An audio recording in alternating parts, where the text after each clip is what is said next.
an amazing article, and I'm going to share this article with you guys, and it says pending home sales rise to highest level in a year.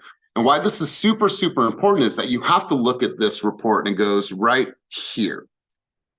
The supply crunch has eased slightly, giving buyers more options to choose from. The more homes that were on the market, the more obviously can sell.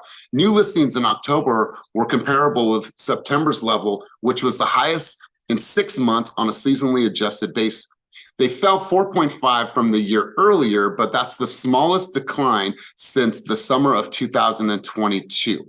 So here's what I want you guys to do. I want you to look at this report. It says here, sellers are cutting prices and offering concessions to entice buyers. Check this out. 1 in 5 homes that were sold, which represents 20.8%, in October had a price drop just shy of 21.6 record high that we hit earlier, hit in the year earlier, excuse me. More than 1/3 of the sellers are offering concessions, which can include money for repairs, closing costs, and or rate buy downs. People have to move. No matter what, there's some people that circumstantially, they have to move. Whether it is a divorce, whether it is a job, whether it is a relocation, there's still reasons that people need to move. I thought this article right here was super, super great for us to be able to break it down and be able to pull a couple facts out. So when we're doing an audit, meaning when we're calling through our database, right? We have all these calls that we want to make. Am I lining myself up with information that I could potentially talk to consumers about that is factual, not just my opinion? And when we look at this, and our lenders can probably shed some light on this.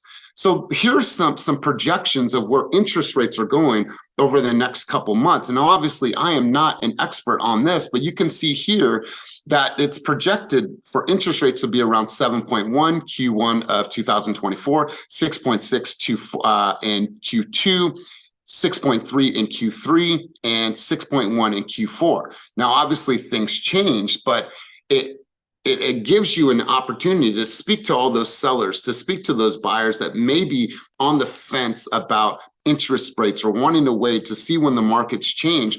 These are things that we need to be talking to our consumers about, making sure that they understand, here's what's going on, here's the reality, here's some facts that I can hit you with. And so I'm just going to share those two things with you. I'll drop this in the chat below, but based on the formula, based on this conversation, I want to get some of you guys involved in this. And feel free to raise your hand. If you were to use this sequence, this opening, this fact, and this question, knowing what you know about where the market is, how can you instantly put this into your flow to have better dialogue?